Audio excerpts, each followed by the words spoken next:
Pero está Carlos Rucauf, ex vicepresidente. Gracias, Rucauf, por atendernos, muy amable. ¿Qué tal? ¿Cómo les va? Buenas noches. Bueno, cuando vi esta semana los cruces entre Milei y Cavallo respecto a la situación económica, dije, tengo que hablar con Rucauf, digamos, que conoce bien a todos los personajes, que ha en algún momento compartido gabinete también con Cavallo. Pero antes me interesaría una reflexión respecto a esto, ¿no? La agenda de Milei el jueves próximo con Trump, y el propio gobierno sale a difundir que no va a pedir, que no es una agenda transaccional, digamos, que no va a pedir por aluminio, por acero, que bueno, es una preocupación hoy de todo el sector industrial, ¿no? Creo que cualquiera que piense que hay una negociación tan temprano con la administración Trump respecto a temas específicos comete un error grave. La mirada de Trump no está hoy en América del Sur, aunque sí tiene algunos temas muy importantes que definir el mes próximo, como si se van de la OEA o se quedan en la OEA, pero la mirada de Donald Trump hoy, de su equipo, de su vicepresidente, de su ministro de Relaciones Exteriores, que se llama secretario de Estado allá, es claramente Ucrania.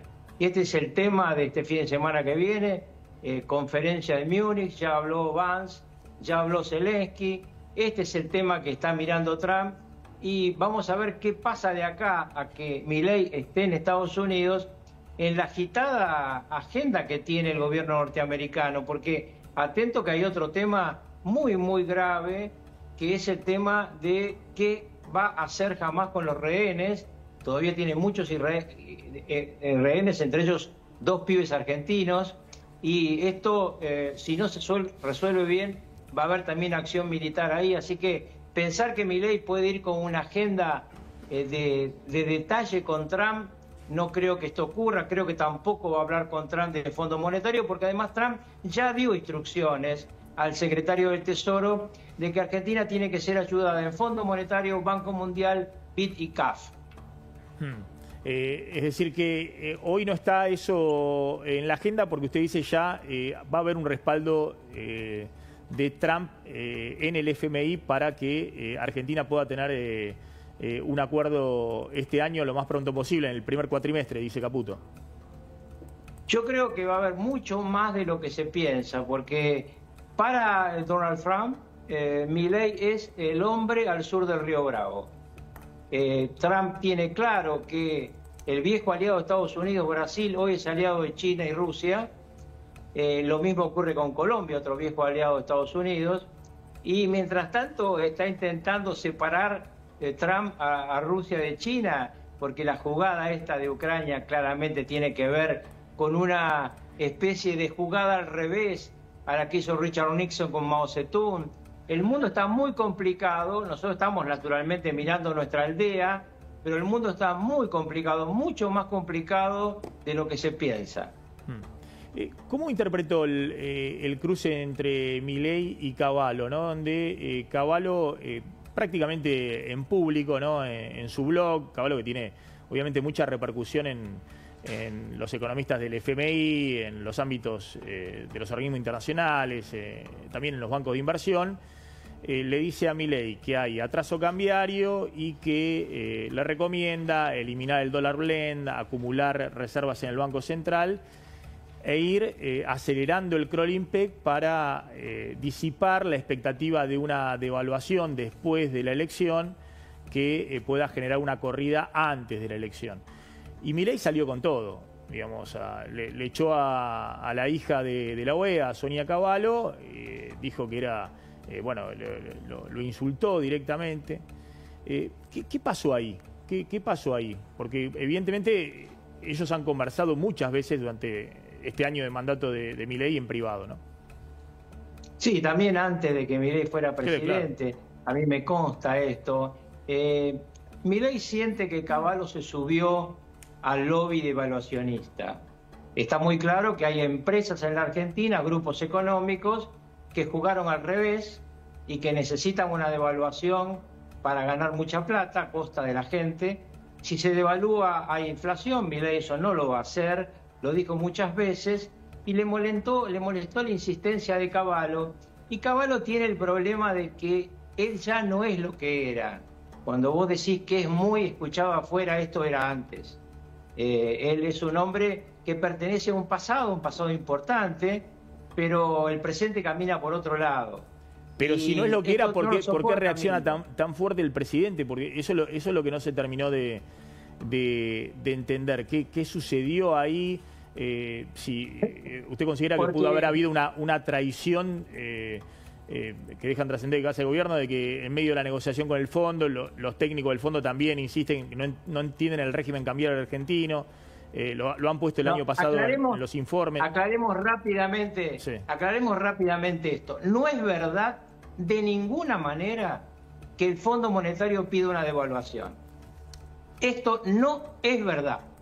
Yo tengo información que la puedo dar. El Fondo Monetario va a pedir una política de recuperación de reservas. Exactamente. De ninguna manera una devaluación. Exactamente. ¿Por qué reacciona Milei? Porque Milei es así. Se enojó y reaccionó, ya sabemos. Yo muchas veces he dicho, Milei es el presidente que es porque tiene dos características. Ganó así, porque ganó contra un pasado que no le funcionaba a la gente. Yo siempre le digo a todos los periodistas, muchachos, los peronistas votan Milei porque Milei soluciona el problema de los que menos tienen. Cuando ustedes hablan de peronismo, están hablando de kirchnerismo. El kirchnerismo es una élite de izquierda que copó el peronismo y que muchos se dejaron copar y que va a una derrota electoral brutal en octubre porque lo que le gana es la inflación. Espéreme, Rucauf, le importa a la gente. Espéreme porque me interesa eso, porque ahí me parece que hay una agenda que es del PRO, que es una agenda, si se quiere, anti-kirchnerista, pero también en algunos casos antiperonista, y hay una agenda de Milei que me parece que sobrevuela eso, digamos, que necesita el anti-kirchnerismo para terminar de limar al PRO, para quedarse con los votos del PRO, pero no es antiperonista. Digamos que busca los votos del peronismo, y de hecho lo tiene a Scioli en el gabinete, lo tiene a Guillermo Franco, tiene, alianza con gobernadores del peronismo como el de Tucumán. Pero espérenme un segundito porque hay la información que le decía de Cecilia Devana, la columnista de La Nación y de este programa. Cecilia, ¿qué tal? ¿Cómo estás? ¿Qué tal, Maxi? Muy buenas noches, ¿cómo estás? Bueno, Cecilia, ¿cuál es la información que tenés? Esto es de hoy, surgió hoy, entrada la noche. Información de fuentes oficiales respecto al viaje de Milei a Estados Unidos. Sí, Max, es así. El presidente viaja a las 00 del jueves rumbo a la CEPAC, a esta nueva cumbre en la que participa, y tiene planeado cruzarse ahí con Donald Trump, verse en la misma convención el sábado, porque, a ver, Milei es el último orador y Donald Trump cierra la cumbre, con lo cual está uno detrás del otro y ahí se van a ver y van a conversar. Ese es en principio el primer encuentro que tienen planeado en Casa de Gobierno que haya con el presidente estadounidense, y hay expectativa respecto de que pueda darse una bilateral en términos formales en la Casa Blanca. A ver, esto es por ahora expectativa, porque la tradición estadounidense marca que en los primeros meses de gestión un presidente no se reúne con pares de otros países. Sin embargo, Donald Trump primero rompió ya esta tradición reuniéndose hace pocos días con Benjamín Netanyahu, el premier israelí. Obviamente hay un contexto que así lo amerita por la situación en Israel y en la Franja de Gaza, pero también Trump ya rompió con una tradición al invitar a Milei a su asunción, que no se acostumbra en las asunciones estadounidenses que vayan mandatarios de otros países. Con lo cual, si bien no está confirmada una bilateral en términos formales hasta ahora, sí está la expectativa de que eventualmente pueda suceder. Perfecto, perfecto. Y vos planteás que entonces aluminio y acero no van a estar en agenda, digamos, eso está confirmado. No, confirmadísimo, Maxi, por fuentes oficiales muy cercanas al presidente, que explican que no va a llevar reclamos particulares de ningún tipo. Él va incluso hubo una frase muy dura también de ahí de esas fuentes respecto a que una de estas empresas, la principal, la única productora primaria de aluminio en la Argentina, venía, ¿cómo es la frase? Llevan 40 años cazando en el zoológico. 40 años cazando en el zoológico. Exactamente. Es Con tiempo precio, de que te con precio del mercado interno mucho más alto que los precios de exportación. Efectivamente. El gobierno está muy duro en esa posición, entiende que no tiene que ir con reclamos particulares, sí por un tratado de libre comercio, pero que es algo que puede demorar años.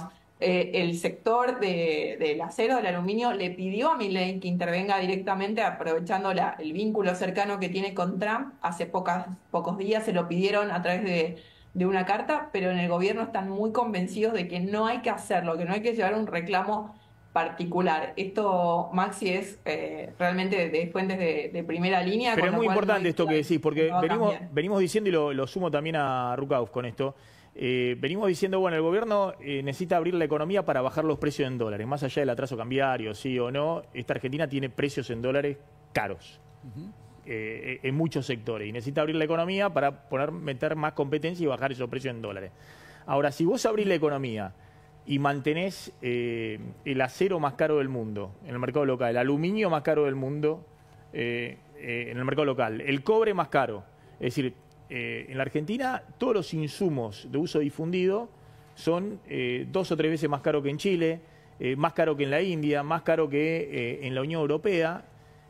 Bueno, y eso entra en los costos de las empresas. Entonces, ahí me parece que esta frase, 40 años cazando en el zoológico, no es lo mismo que decírselo al pyme textil que tiene que comprar, no sé, o al fabricante metalmecánico que compra la chapa, o al que hace mueble que compra el aluminio.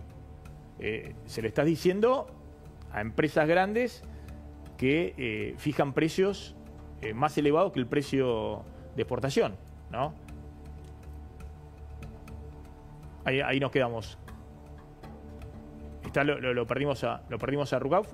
¿Lo teníamos ahí? No, yo estoy acá. No, digo que el gobierno ahí está enfrentándose con parte de la Unión Industrial Argentina, ¿no? Con los grupos más fuertes de la Unión Industrial Argentina. Bueno, era de prever, en la medida en que efectivamente en la Argentina ha habido un exceso de proteccionismo, y estas cosas van a ocurrir en los próximos meses.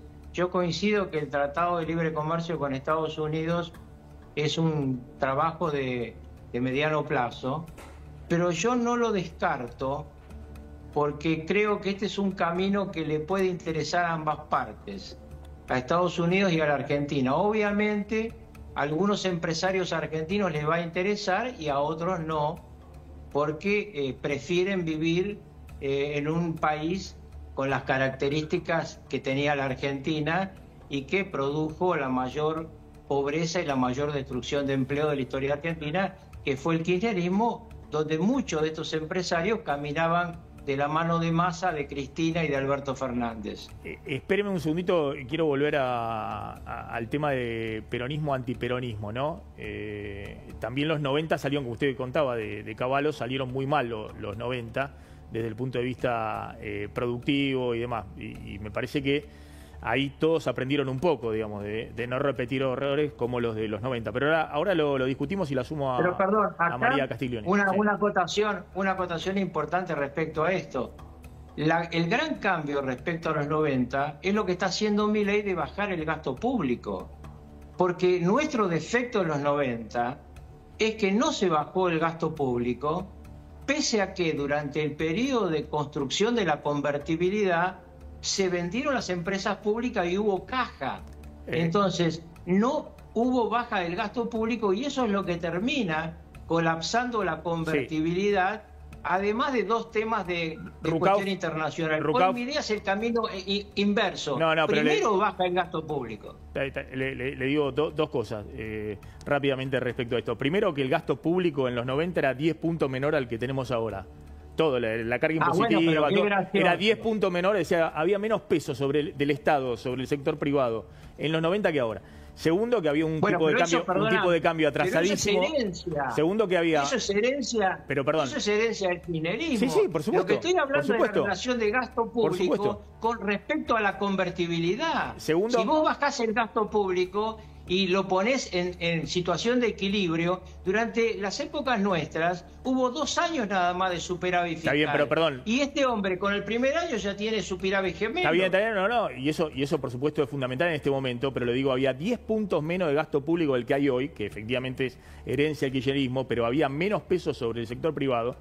Había un tipo de cambio atrasadísimo de 700 pesos al día de hoy, que cuando devaluó Brasil y todo el sudeste asiático nos dejó muerto, y abrieron la economía brutalmente y el desempleo subió al 20% y se perdieron infinidad de puestos de trabajo y empresas en el sector industrial y en otros sectores, digamos. Pero ahora la seguimos. Pero para que tenga una acotación, porque si no dejas las cosas por la mitad. Con ese desempleo que vos decís, sí, pero con una desocupación, con una inflación del 2% anual, Menem y yo ganamos la reelección con el 50% de los votos, lo que demuestra que los analistas que miran desempleo en lugar de mirar inflación no entienden lo que le importa al electorado. Y después Duhalde perdió la elección y De la Rúa se quedó 2 años sosteniendo la convertible y voló por los aires a los 2 años. Lo que quiero decir es, había un mandato de la sociedad, no me toques el tipo de cambio. Vuela por los aires porque Fernando no aceptó la idea de los que decíamos mantener la convertibilidad y flexibilizar el tipo de cambio. ¿No? ¿Y quién es el responsable de no hacer eso? Cavallo, que se negó a modificar el ratio porque estaba enamorado de esa criatura, y cuando yo dije que modificaran el ratio fue una canasta de monedas que el mundo no entendió, porque ya Estados Unidos estaba mirando la caída de las Torres Gemelas y el Fondo Monetario le sacó la alfombra. Me estaba contando toda la interna. La realidad es mucho más compleja de lo que se dice. Sí, exactamente.